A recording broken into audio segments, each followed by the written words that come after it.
नमस्कार साथियों। सत्यम एकेडमी सूरतगढ़ के इस ऑनलाइन पोर्टल पर आप सभी का हार्दिक अभिनंदन है, स्वागत है। मुझे आज ये बताते हुए बड़ी ही प्रसन्नता हो रही है कि लंबे अरसे के बाद, जैसा कि विद्यार्थियों की मांग थी और काफी फोन कॉल भी आ रहे थे ऑनलाइन पोर्टल के लिए। आज का जैसा कि जमाना है, युग है और युग के साथ चलना पड़ता है, तो आज हमने भी ऑनलाइन पोर्टल की ये शुरुआत कर दी है। और मैं आपको बताना चाहूंगा कि वरिष्ठ अध्यापक भर्ती परीक्षा और रीट भर्ती परीक्षा दोनों के जो कोर्स हैं वो हमने ऑनलाइन पोर्टल पर लॉन्च कर दिए हैं। सत्यम एकेडमी सूरतगढ़ नाम से आपको प्ले स्टोर पर ऐप मिलेगी। उस ऐप को डाउनलोड करके आप वहां से हमारे जो कोर्स हैं वो आप परचेज कर सकते हैं। और विद्यार्थियों के हित को देखते हुए हमने वो कोर्स जो है बड़ी ही मिनिमम रेंज पर आपको उपलब्ध करवाए हैं। तो मैं चाहूंगा कि आप सभी जो हैं इस सत्यम एकेडमी सूरतगढ़ के ऑनलाइन प्लेटफॉर्म से अपना जो अध्ययन है उसको सुचारू रूप से जारी रखेंगे। दूर दराज से बैठे हुए विद्यार्थी जो हैं वे भी अब इस ऑनलाइन पोर्टल के माध्यम से हमसे जुड़ सकते हैं।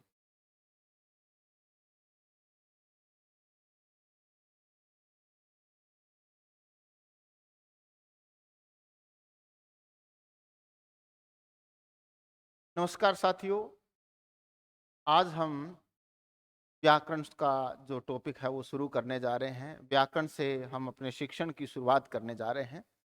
तो आइए आज हम अपना जो पहला बिंदु है व्याकरण का उसकी शुरुआत करते हैं।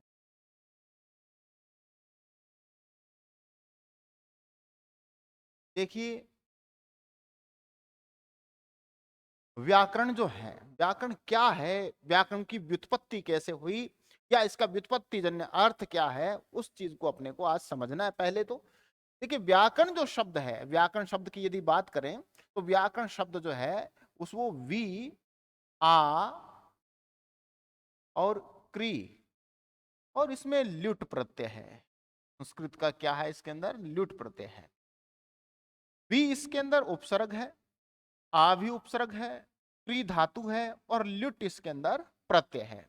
ये उपसर्ग है, आ जो है ये भी उपसर्ग है, क्री ये धातु है और ल्युट इसमें प्रत्यय है। हिंदी की दृष्टि से यदि देखा जाए, हिंदी की दृष्टि से ये तो संस्कृत के अंदर जब हम पढ़ते हैं तो ये व्याकरण शब्द की व्युत्पत्ति जो है कुछ इस तरीके से निकल करके सामने आती है। हिंदी में यदि देखा जाए तो इसके अंदर वी उपसर्ग है, आ उपसर्ग है और दूसरी हम कर धातु ले सकते हैं और एक इसके अंदर अन प्रत्यय है। कौन सा प्रत्यय है? अन प्रत्यय है। तो इन सब से मिलकर के व्याकरण शब्द का निर्माण हुआ है। अब देखा जाए तो वी उपसर्ग जो है इसका अर्थ विशेष के अर्थ में लेते हैं अपने, विशेष। आ जो है इसका अर्थ है तक या पर्यंत। क्री धातु है जिसका अर्थ हम किसके रूप में लेते हैं? करना के अर्थ में लेते हैं, करना। यही अर्थ यहां पर है। वी का मतलब विशुद्ध है, विशेष है, आ का मतलब तक है और कर का जो अर्थ है वो करना है। अर्थात व्याकरण जो क्या है, व्याकरण एक ऐसा शास्त्र है जिसके द्वारा हम भाषा का शुद्धिकरण करते हैं। भाषा का शुद्धिकरण करने के लिए जो शास्त्र है वो कौन सा शास्त्र है? वो व्याकरण का शास्त्र है। तो ये व्याकरण का शाब्दिक अर्थ हमने देखा। अब हम देखते हैं भाषा क्या है। देखिए, यदि भाषा को देखा जाए तो भाषा जो शब्द है वो भास धातु में आ प्रत्यय जुड़ने से बना है। भास धातु है जिसका अर्थ है कहना और आ जो है यहां पर ये प्रत्यय है, आ प्रत्यय है। अर्थात बात को कहने के लिए या यूं कह सकते हैं कि अपने विचार या भाव को कहने के लिए, प्रकट करने के लिए जो माध्यम है वो भाषा है। भाषा की परिभाषा यदि देखी जाए, भी भाषा की परिभाषा क्या है? देखिए,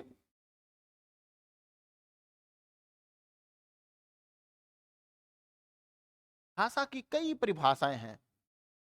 हम कह सकते हैं कि भाषा एक ऐसा माध्यम है, एक ऐसा माध्यम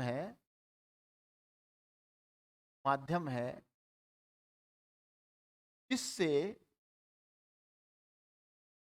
हम अपने जिससे हम अपने भावों या विचारों का आदान प्रदान करते हैं। भावों या विचारों का क्या करते हैं? आदान प्रदान करते हैं।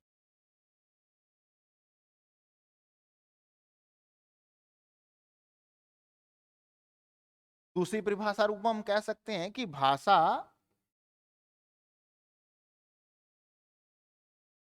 यादृच्छिक ध्वनि संकेतों की एक ऐसी व्यवस्था है, ऐसी व्यवस्था है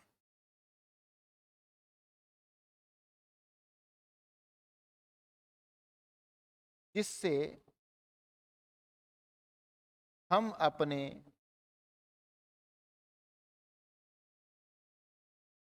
भाव या विचार को प्रकट करते हैं। भाव या विचार को क्या करते हैं? प्रकट करते हैं। विचार को प्रकट करते हैं।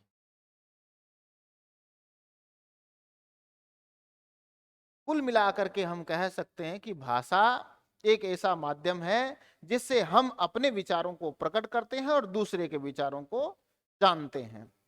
तो ये भाषा की परिभाषा हमने देखी। अब बात आती है भी भाषा के प्रकार कितने, इस बात को समझना है अपने को, भाषा के प्रकार कितने हैं।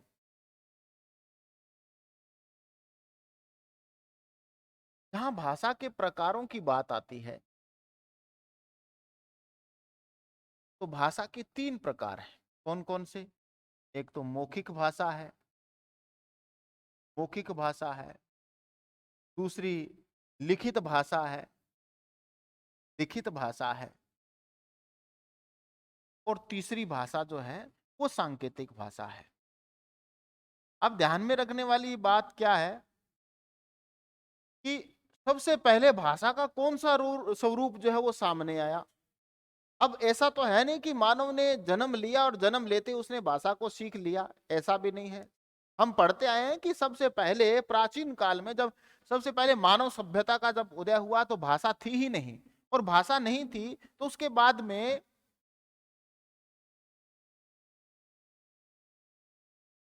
आदान प्रदान जो उनके बीच में होता था वो संकेतों के माध्यम से होता था। तो सबसे पहले कौन सी भाषा आई? सबसे पहले आई सांकेतिक भाषा, ये पहली भाषा। उसके बाद में व्यक्ति ने बोलना सीखा तो कौन सी भाषा आई? मौखिक भाषा। 2 नंबर पर भाषा आई मौखिक भाषा। और उसके बाद में धीरे धीरे मनुष्य जो शिक्षित हुआ, साक्षर हुआ, उसने पढ़ना लिखना सीखा, उसने अपनी लिपि इजाद की, अपनी भाषा को उसने इजाद किया। तो वो जो भाषा का स्वरूप बाद में जो बना वो था लिखित भाषा। तो इन तीनों भाषाओं के रूपों में जो सबसे पहली जो भाषा है वो सांकेतिक भाषा है। जो आज भी देखा जाए तो पशुओं की या मूक प्राणियों की जो भाषा होती है वो सांकेतिक भाषा होती है। प्राचीन काल की जो सबसे पहले भाषा का जो स्वरूप सामने आता है वो कौन सा है? वो सांकेतिक भाषा है। उसके बाद में मौखिक भाषा और तीसरे नंबर पर है लिखित भाषा। अब भाषाएं कई हैं। भाषाओं का देखो, भाषा जो है वो वियोगात्मक होती है, वियोगात्मक होती है। वो कठिन से सरल होती जाती है, कठिन से सरल, ये भाषा का सिद्धांत है। कठिन से सरल और भाषा वियोगात्मक। वियोगात्मक का मतलब ये है कि जैसे पहले देखा जाए तो हिंदी भाषा के अंदर जो कार के रूप जो थे वो साथ में संलग्न हुआ करते थे। धीरे धीरे से उसने पृथक होना सीख लिया। पहले भाषा जो है कठिन थी, यानी कि पहले अपभ्रंश भाषा चलती थी और अपभ्रंश के बाद में हिंदी का जो प्राचीन रूप था वो सामने आया, वो कठिन था। धीरे धीरे भाषा जो है वो सरलीकृत होती गई। तो भाषा का जो सिद्धांत है वो कठिन से सरल की ओर और भाषा वियोगात्मक होती है। दो बातें अपने को ध्यान में रखनी है। अब बात करते हैं अपने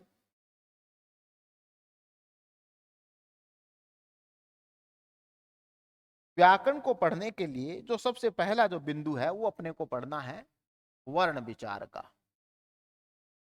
वरिष्ठ अध्यापक भर्ती परीक्षा और रीट दोनों के लिए समान रूप से ये बिंदु जो है ये उपयोगी है। एसआई भर्ती परीक्षा के अंदर भी ये बिंदु पहले लगा करता था, लेकिन बाद में इस टॉपिक को हटा दिया गया था। वर्ण विचार, तो आज हम सबसे पहले इसका अध्ययन करेंगे। देखिए वर्ण विचार से क्या तात्पर्य है, परिभाषा पहले अपने इसकी पढ़ लेते हैं। वर्ण विचार व्याकरण का एक ऐसा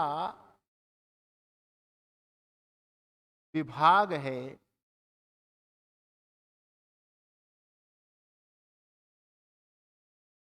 व्याकरण का एक ऐसा विभाग है जिसमें वर्णों की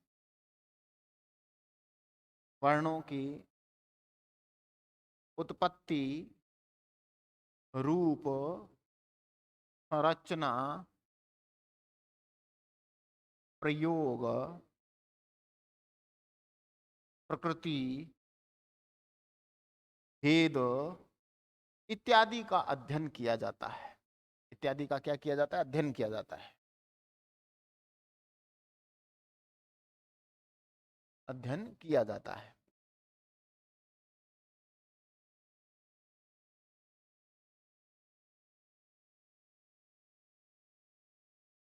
अर्थात हम कह सकते हैं कि वर्ण विचार जो है व्याकरण का एक ऐसा विभाग है जिसकी सहायता से हम वर्णों की संरचना, उनकी उत्पत्ति, रूप, प्रयोग, प्रकृति इत्यादि के बारे में जान सकते हैं, उनके विभाजन के बारे में जान सकते हैं, उनके भेदों प्रभेदों के बारे में जान सकते हैं। व्याकरण जो है एक ऐसा ही विभाग है। अब देखिए,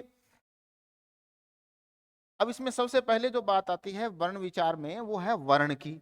वर्ण के बाद जो बात आएगी वो आएगी ध्वनि की, और ध्वनि के बाद जो बात आएगी वो है लिपि की।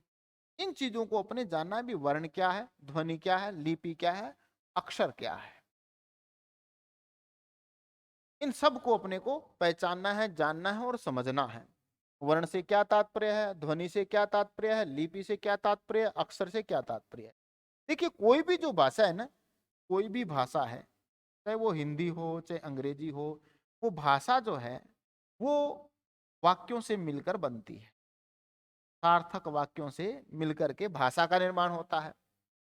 और जो ये वाक्य जो है ये बनते हैं शब्द से, और शब्द बनते हैं वर्ण से। अब इस दृष्टि से देखा जाए तो भाषा की सबसे बड़ी इकाई का नाम तो क्या है? वाक्य है। और भाषा की सबसे छोटी इकाई जो उसका नाम क्या है? वर्ण है। कोई भी भाषा, उसकी सबसे छोटी इकाई का नाम क्या है? वर्ण है। अब कई ये भी प्रश्न करेंगे कि ध्वनि है, भाषा की सबसे छोटी इकाई क्या है? ध्वनि है। तो मैं यहां पर ये बात स्पष्ट कर देना चाहता हूं कि दोनों ही बातें सत्य है। भाषा की छोटी इकाई वर्ण भी है और ध्वनि भी है, लेकिन दोनों बातों को आप समझिएगा।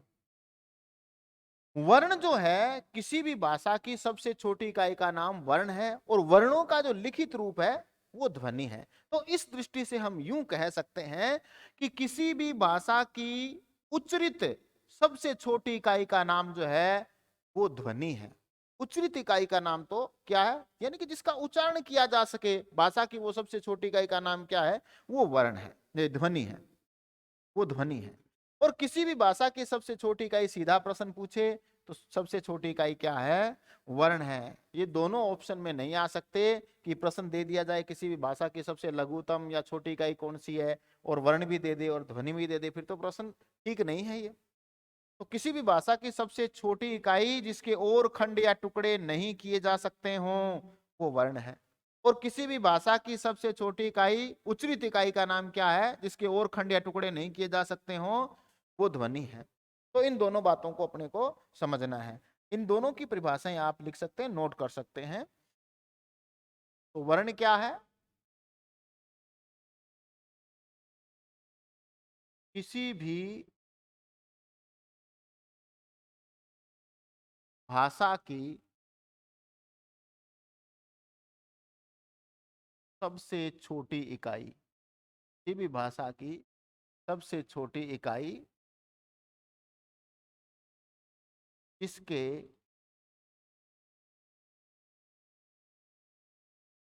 और खंड या टुकड़े के और खंड या टुकड़े नहीं किए जा सकते, नहीं किए जा सकते, इसे क्या कहते हैं? इसे वर्ण कहते हैं, इसे वर्ण कहते हैं।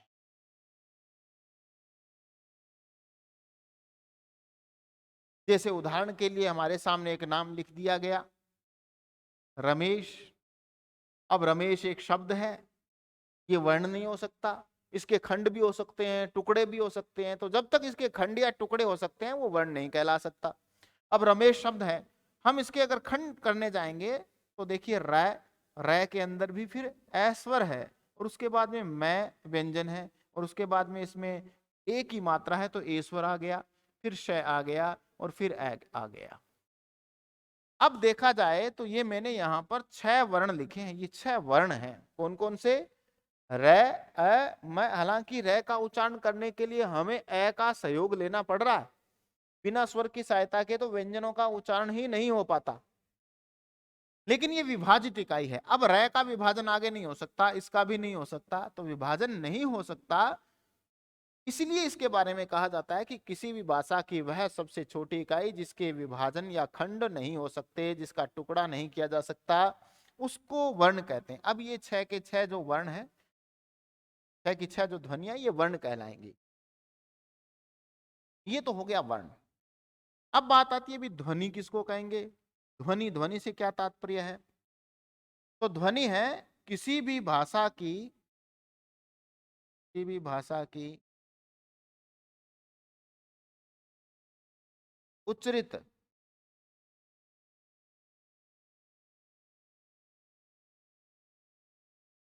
किसी भी भाषा की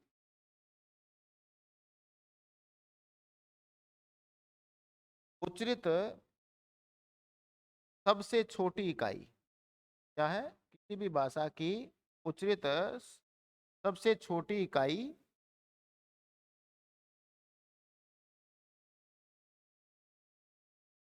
के खंड या टुकड़े नहीं किए जा सकते, नहीं किए जा सकते,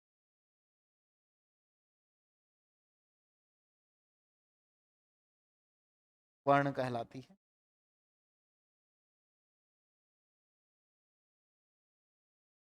वर्ण कहलाती है। अब दोनों बातों में अंतर क्या समझना है? ये तो देखो, किसी भी भाषा की सबसे छोटी इकाई जिसके और खंड या टुकड़े नहीं किया जा सकते उसे वर्ण कहते हैं। और ये क्या है? किसी भी भाषा की उच्चरित सबसे छोटी इकाई। इसका तात्पर्य क्या है? इसका तात्पर्य यह है कि वर्णों का ही यदि हम उच्चारण करते हैं तो वही ध्वनि बन जाती है। वर्ण ही ध्वनि है, ध्वनि ही वर्ण है। लिखा हुआ रूप वर्ण है और उच्चारण किया गया रूप ध्वनि है। इस बात को अपने को समझना है। तो दोनों बातों में वैसे कोई अंतर नहीं है, केवल उच्चारण का और लेखन का अंतर है। यहां ये लिखित रूप है और यहां पर ये उच्चरित रूप है। अब तीसरी इसमें एक और बात जोड़ देते हैं अपने, वहां भी बहुत सा द्वंद्व रहता है। अब है अक्षर। अब हमारे सामने कौन सा है? अक्षर। अक्षर किसको कहते हैं? कुछ लोग मानते हैं कि वर्ण ही अक्षर है, कुछ लोग मानते हैं कि शब्द जो है वो अक्षर है। तो ये ध्यान में रखने वाली बात है कि अक्षर जो है वो न तो वर्ण है और न ही शब्द है। एक अक्षर के अंदर दो ध्वनियां हो सकती है, दो वर्ण भी हो सकते हैं। किंतु एक अक्षर में ध्यान में ये रखना है अपने को कि जो अक्षर होता है उसके अंदर स्वर जो है, स्वर जो है वो तो एक ही रहता है, लेकिन व्यंजन जो है वो एक से अधिक हो सकते हैं, एक से अधिक हो सकते हैं। पहले देखिए भी अक्षर कहते किसको हैं, अक्षर कहते किसको हैं? तो अक्षर का मतलब क्या है कि वह वर्ण समूह, वह वर्ण समूह, मैं समूह शब्द का प्रयोग कर रहा हूं, वह वर्ण समूह जिसका उच्चारण, जिसका उच्चारण श्वास के एक ही आघात में हो जाए, श्वास के एक ही आघात में हो जाए,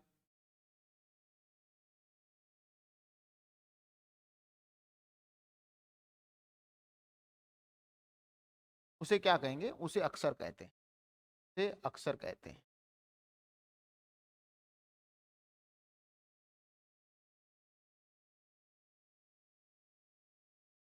जैसे उदाहरण के लिए मैंने लिखा ओम, ओम शब्द लिखा। इसी प्रकार से मैंने लिख दिया स्नान, स्नान, ये भी एक अक्षर है। इसी प्रकार से मैंने लिखा यहां पर जैसे कि क्या, आ। अब देखा जाए तो ओम जो ये मैंने लिखा है, इसके अंदर वर्ण कितने हो गए? एक तो ओ हो गया, एक मैं हो गया, तो यहां पर दो वर्ण हो गए। इसी प्रकार से इसमें भी देखा जाए तो स, न, आ, न, तो वर्ण कितने हो गए? चार हो गए। कितने हो गए? चार हो गए। इसी प्रकार से क्या जो है, इसके अंदर भी देखा जाए तो वर्ण कितने हो गए? तो इसके अंदर एक, दो, तीन, तीन वर्ण हो गए, तीन वर्ण हो गए। तो वर्ण को अक्षर नहीं कहते। वर्ण तो एक होता है, जैसे अब कै, ये कै मैंने यहां पर लिखा है, क्या ये अक्षर है? अक्षर से क्या तात्पर्य है? अक्षर के अंदर कम से कम क्या होना चाहिए? एक स्वर होना चाहिए, एक स्वर से ज्यादा स्वर नहीं होनी चाहिए। अगर कोई स्वर आ रहा है पीछे तो उसका उच्चारण नहीं होता। जैसे उदाहरण के लिए यहां पर देखें, मैंने लिखा है यहां पर स्नान लिखा है, हालांकि स्नान को हम हलंत भी कर सकते हैं। और इसी प्रकार से जैसे हम लिख दें बैठ, बैठ शब्द लिखते हैं, यहां पर देखो बै व्यंजन हो गया, अ ये स्वर हो गया, फिर ठय व्यंजन हो गया, और फिर पीछे ए स्वर हो गया। तो देखा जाए तो इसमें चार वर्ण है, किंतु ठय के अंत में आने वाला जो अ है उसका उच्चारण यहां नहीं होगा। बैठ, ठय जो है वो रोक लिया जाता है, बैठ। तो इसका मतलब क्या हो गया कि यहां पर ये जो बैठ जो लिखा हुआ है ये अक्षर है। अक्षर की परिभाषा क्या है? वह वर्ण समूह जिसका उच्चारण श्वास के एक ही आघात में हो जाए उसे अक्षर कहते हैं। तो यदि हम स्वर लेंगे तो श्वास का आघात एक नहीं माना जाएगा। फिर यहां पर देखो ओम, यहां पर भी हम श्वास का एक ही प्रवाह है, श्वास का एक ही प्रहार है, एक ही आघात है, उससे इसका उच्चारण हो रहा है। इसी प्रकार स्नान, यहां पर भी हम श्वास के एक ही आघात में उच्चारण कर रहे हैं। क्या जो है इसमें भी एक ही उच्चारण कर रहे हैं। अब यहां पर देखा जाए तो इसमें ध्वनियां कितनी है या अक्षर ये वर्ण कितने हैं तो वो अलग बात है। अब यहां पर देखा जाए ओम मैंने हलंत कर रखा है, यहां पर ध्वनियां कितनी हो गई? यहां पर दो ध्वनियां हो गई, एक तो ओ की ध्वनि, एक मैं की ध्वनि। उसी प्रकार से यहाँ से ना, ये देखिए से न और आ और न, ये यहाँ पर चार ध्वनियां हो गई। तो कहने का तात्पर्य है कि अक्षर के अंदर एक से अधिक वर्ण हो सकते हैं, एक से अधिक ध्वनियां हो सकती है, और वर्ण के अंदर तो केवल एक ही ध्वनि होगी और एक ही वो वर्ण होगा। ये ध्यान में रखने वाली बात है। तो ये अक्षर, अक्षर के बारे में अपने जान लिया, पढ़ लिया। अब बात आती है, मैंने आपको बताया भी भाषा जो है उसकी सबसे छोटी इकाई का नाम, सबसे छोटी इकाई का नाम क्या बताया आपको? वर्ण बताया। और वर्ण का ही उच्चरित रूप क्या है? ध्वनि है। वर्ण से जो बड़ी इकाई है उसका नाम है शब्द, उसका नाम क्या है? शब्द। और इससे बड़ी इकाई जो है इसका नाम है वाक्य। तो शब्द क्या है? शब्द जो है वर्णों का सार्थक समूह है, वर्णों का सार्थक समूह। मैंने सार्थक शब्द का प्रयोग किया है। वर्णों का सार्थक समूह शब्द कहलाता है।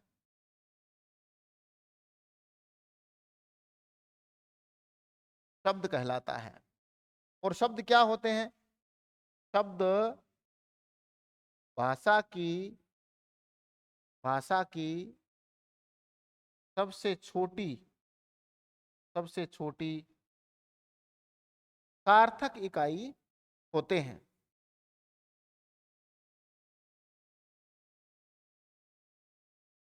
सार्थक इकाई होते हैं।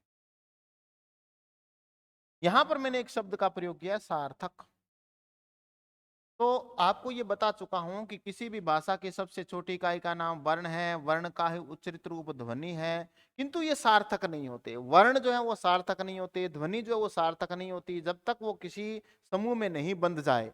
समूह में बंध करके ही वो अर्थपूर्ण होती है। अब यहां पर दो प्रश्न बनते हैं। एक तो क्या प्रश्न बनता है कि किसी भी भाषा की सबसे छोटी इकाई का नाम क्या है, वर्ण है। किसी भी भाषा की सबसे छोटी उच्चरित इकाई का नाम क्या है, ध्वनि है। और किसी भी भाषा की सबसे छोटी सार्थक इकाई यदि आपसे पूछ ले कि सार्थक इकाई का नाम क्या है, तो सार्थक इकाई का नाम शब्द है, क्योंकि शब्द ही सार्थक होता है। वर्णों का ऐसा समूह जिससे कोई अर्थ निकले वो शब्द है। तो यहां पर मैंने लिखा है कि वर्णों का सार्थक समूह शब्द कहलाता है। शब्द के बारे में जान लिया। अब देखते हैं अपने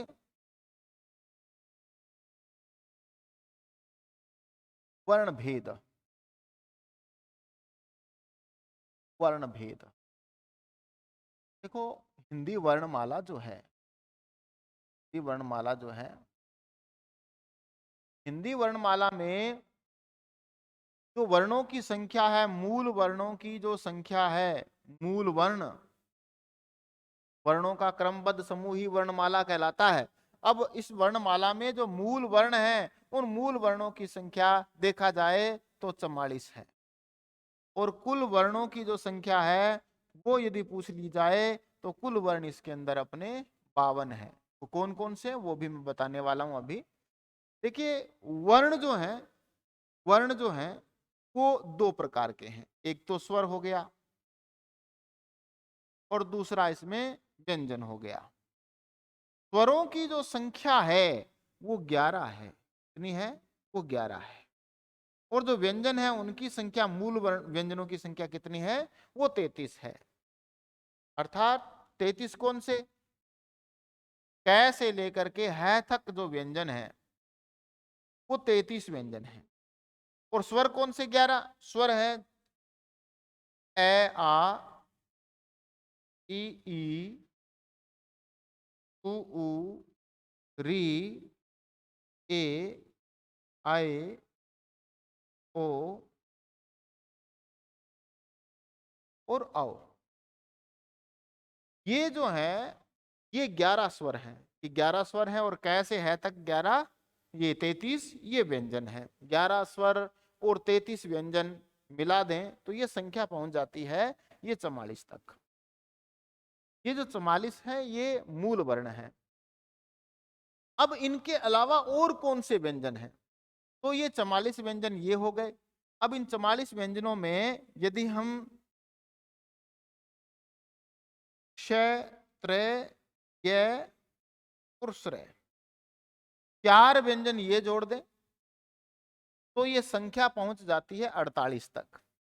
और दो इसके अंदर उत्क्षिप्त व्यंजन जोड़ दें, उत्क्षिप्त व्यंजन ड और ढ, जिनको ताड़न जात व्यंजन कहा जाता है, जिनको द्विस्पष्ट व्यंजन कहा जाता है, स्पष्ट व्यंजन जिनको कहा जाता है। तो ये जो ड और ढ जो है इनको मिला करके ये दो व्यंजन हो गए। अब ये जो संख्या पहुंच जाती है ये 50 पर। हिंदी की दो अयोग वाह ध्वनियां भी हैं, याद रखिएगा।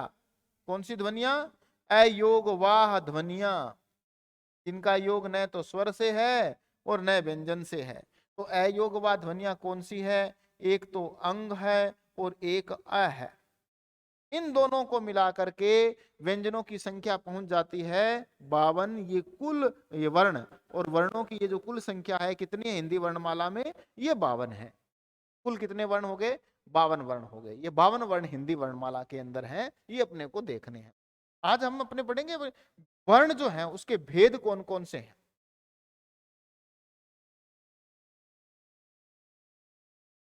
वर्ण भेद आगे हम पढ़ेंगे। वर्ण भेद, तो वर्णों के भेद अपने पढ़ लिए कौन कौन से? एक तो स्वर और दूसरा व्यंजन। और ये भी जान लिया कि स्वर जो है वो कितने होते हैं, व्यंजन जो है वो कितने होते हैं। अब बात आती है भी स्वर कहते किसको, स्वर से क्या तात्पर्य है, स्वर से क्या तात्पर्य है और स्वर कहते किसको है। तो देखिए, स्वर जो है वे ध्वनियां, परिभाषा क्या दे सकते हैं कि वे ध्वनियां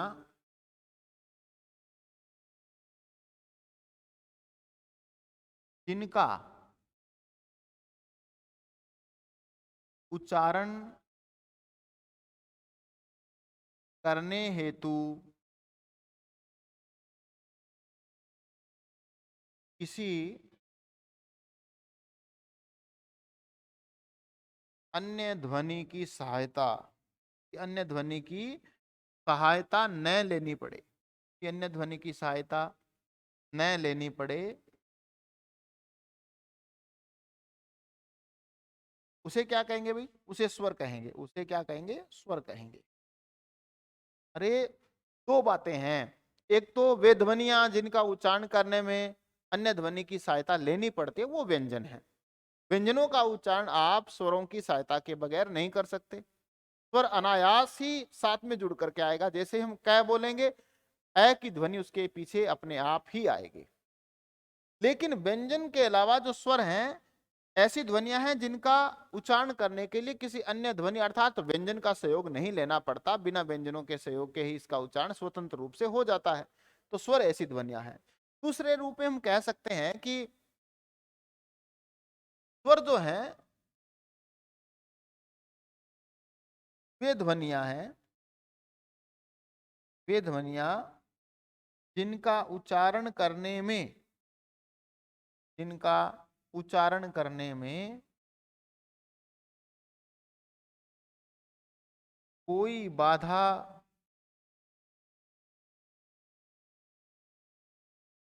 या रुकावट नहीं होती, रुकावट नहीं होती,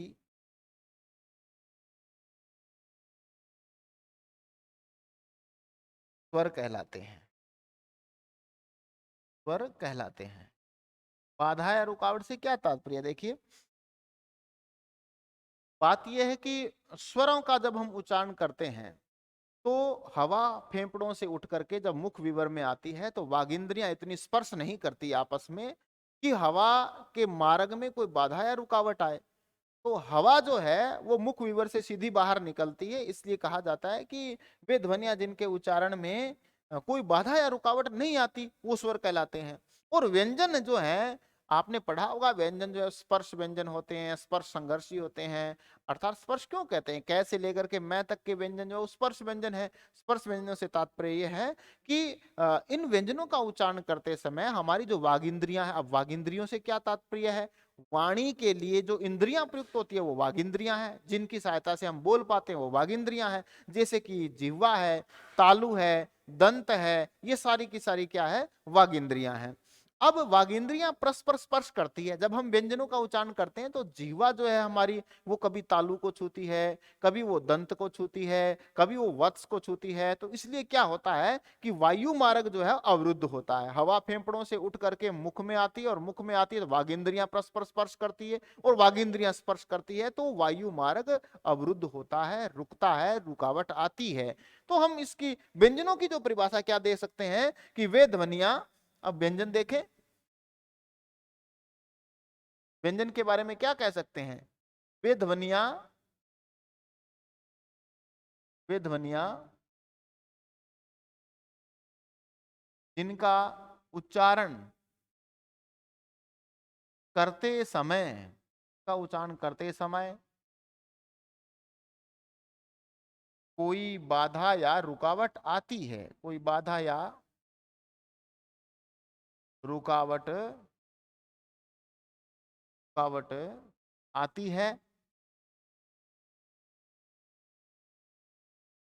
व्यंजन कहलाती है, व्यंजन कहलाती है।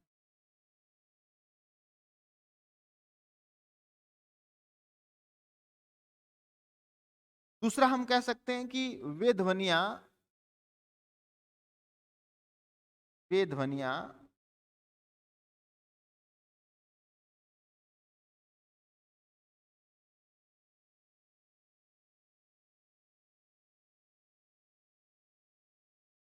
जिनकी, जिनका उच्चारण, वे ध्वनियां जिनका उच्चारण,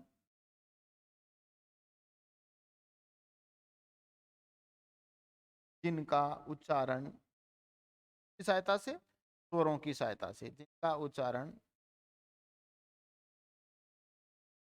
स्वरों की सहायता से होता है,